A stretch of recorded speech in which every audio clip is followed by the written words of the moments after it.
서울의 어느 지하철역. 태어나서 한국에 처음 온 미국인 아저씨가 약간 헤매고 있습니다. 그래도 표지판을 잘 따라가서 플랫폼까지 내려올 수 있었는데요. 사람들에게 물어가며 자신이 제대로 찾아온 게 맞는지 확인했습니다. 정확히 찾아온 것을 확인하고 난 뒤 지하철이 들어올 때까지 기다리며 휴대폰을 보고 있었죠. 지하철이 곧 도착한다는 안내음이 울리고 이내 지하철이 들어와 줄지어 서 있는 사람들 앞에 정차했습니다.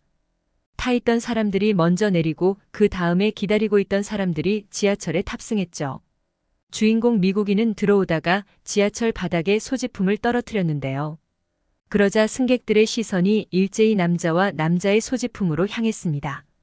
물건에 무슨 문제라도 있었던 것일까요? 떨어뜨린 물건이 위험한 것이었을까요? 아니면 다른 문제가 있는 것일까요?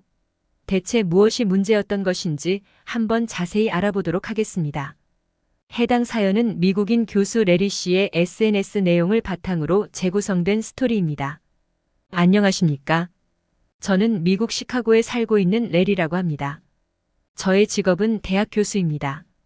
전공은 불어입니다. 제가 어렸을 적에 잠시 부모님을 따라 프랑스에서 살았었는데 그때 많이 익혀서 이렇게 제 밥벌이 수단까지 되어주었네요. 하지만 잘하는 것과 좋아하는 것은 다르다고 하죠. 제 직업이 교수라는 특성상 완전히 동의할 수는 없고 어느 정도는 동의하는 바입니다. 저는 불어를 잘하고 또 불어를 좋아하고 연구를 많이 하지만 사적인 관심사는 따로 있었죠. 그건 바로 일본이었어요. 저는 어릴 적부터 일본이라는 나라에 관심이 있었습니다. 그때는 일본 관련한 책을 많이 읽었고 저는 장차 일본에 대해 탐구하는 연구자가 되거나 분야가 무엇이든 일본과 관련된 일을 할 줄 알았어요. 왜 그렇게 일본을 좋아했냐고 물으신다면 여기에는 다 그만한 이유가 있었습니다. 어릴 적에 프랑스에 가서 프랑스에서 성장했었다고 말씀드렸는데요. 프랑스에서 좋은 일본인 가족을 만났었거든요. 그때 저는 고작 초등학생의 나이였고 그 가족은 이웃한 곳에 살고 있었죠. 부모님들끼리 먼저 친해져서 저도 그 집의 또래 아이와 친구가 되었죠. 처음에는 서로 낯을 가렸지만 같이 있는 시간이 늘어날수록 친해졌습니다.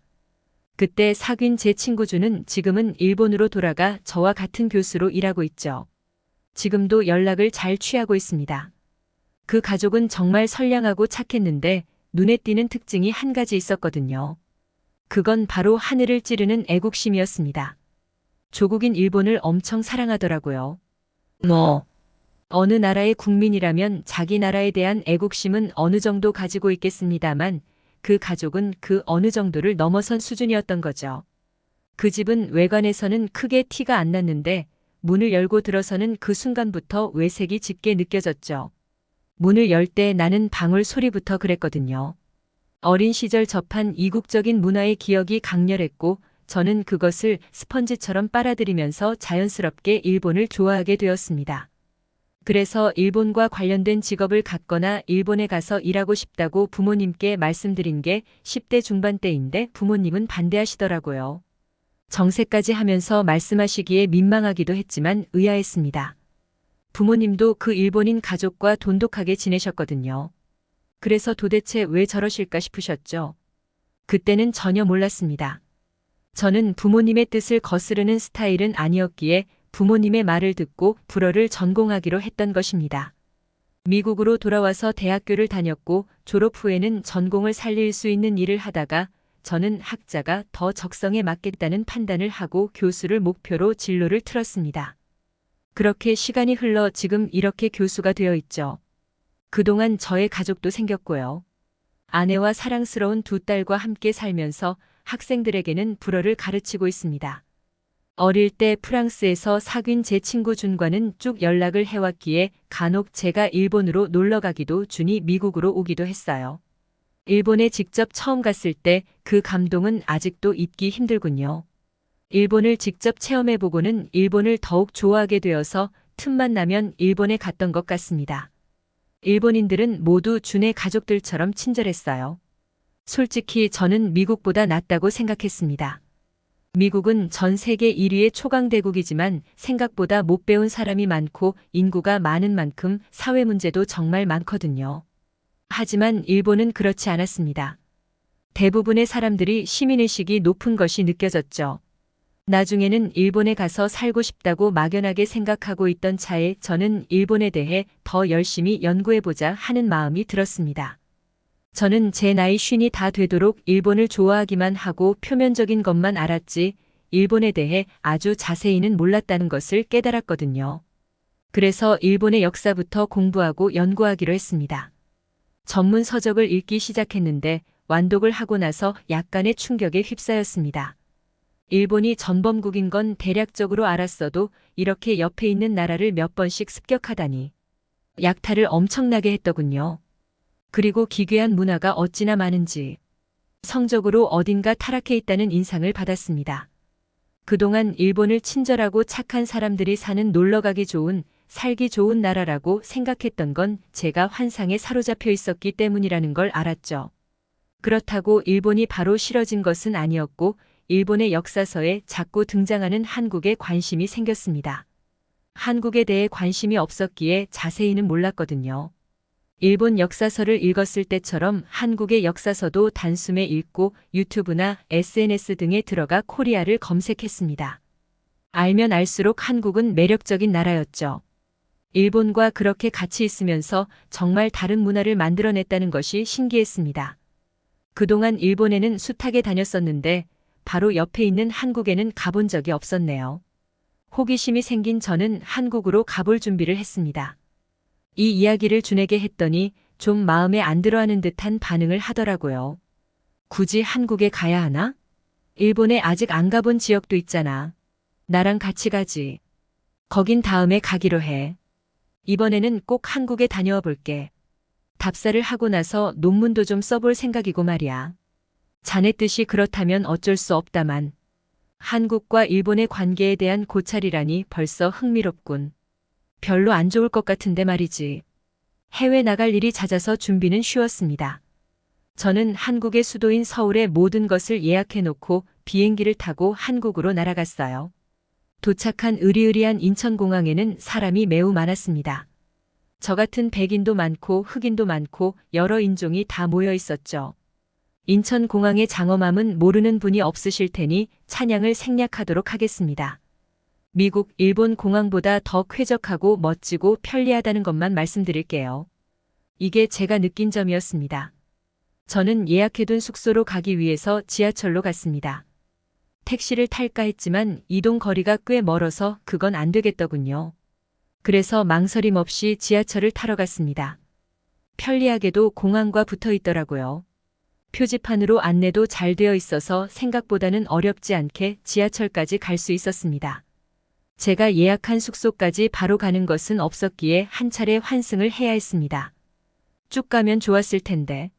환승하는 게 약간 번거롭더군요.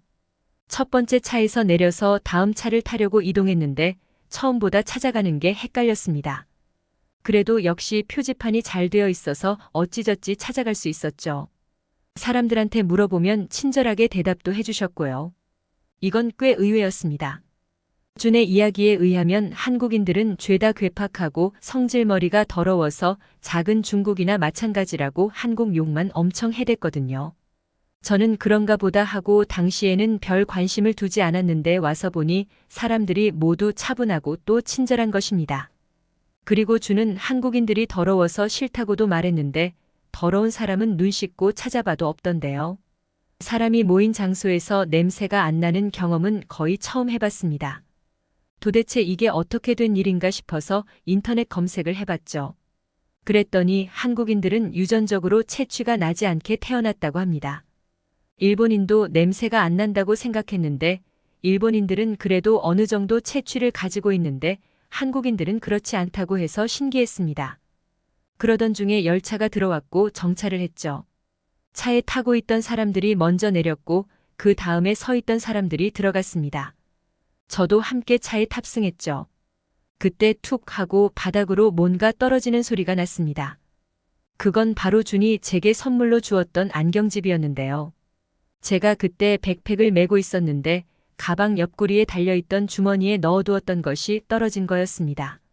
문제는 그 안경집에 프린팅된 그림이 엄청나게 외색이 짙었다는 것이죠. 준이 한국인들은 일본을 극도로 싫어하고 사나우니 일본 좋아하는 티는 내지 말라고 했었거든요. 그런데 저는 그걸 한국인들 앞에서 보이고 만 것입니다.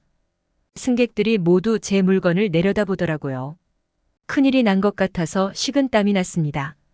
주우러 가야 했는데 모두가 보고 있어서 발이 잘 떨어지지 않더군요. 그런데 그때였습니다. 한 시민이 제 물건 앞으로 저벅저벅 다가가더니 허리를 숙여 그것을 주었습니다.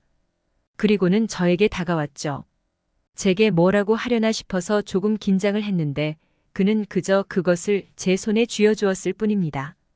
좀 얼떨떨했지만 늦기 전에 고맙다고 인사를 했죠. 그리고 그는 유유히 자기가 있던 자리로 돌아갔습니다. 이제 다른 사람들도 모두 자신의 휴대폰 화면만 들여다볼 뿐 제게는 관심도 없었습니다. 준이 말했던 것과는 전혀 다른 상황이었던 거죠. 한국에서 지내면 지낼수록 더 느껴졌습니다. 준이 완전히 틀린 이야기를 해주었다는 것을요. 한국 여행 및 조사를 마친 뒤에 저는 한국을 몹시 좋아하게 돼버렸습니다. 이 사실은 준에게는 말하지 않았습니다. 한국을 너무 싫어하는 사람이라서 엄청나게 질투할 게 뻔하니까요. 하지만 향후 제가 보일 행보를 통해 준도 이 사실을 알게 되겠네요. 지금까지 레리 씨가 보내주신 사연에 대해 소개해드렸는데요. 어떻게 보셨나요? 클립뉴스에서는 여러분의 사연을 기다리고 있으니 소개해주고 싶은 사연이 있으시면 언제든 제보 바랍니다.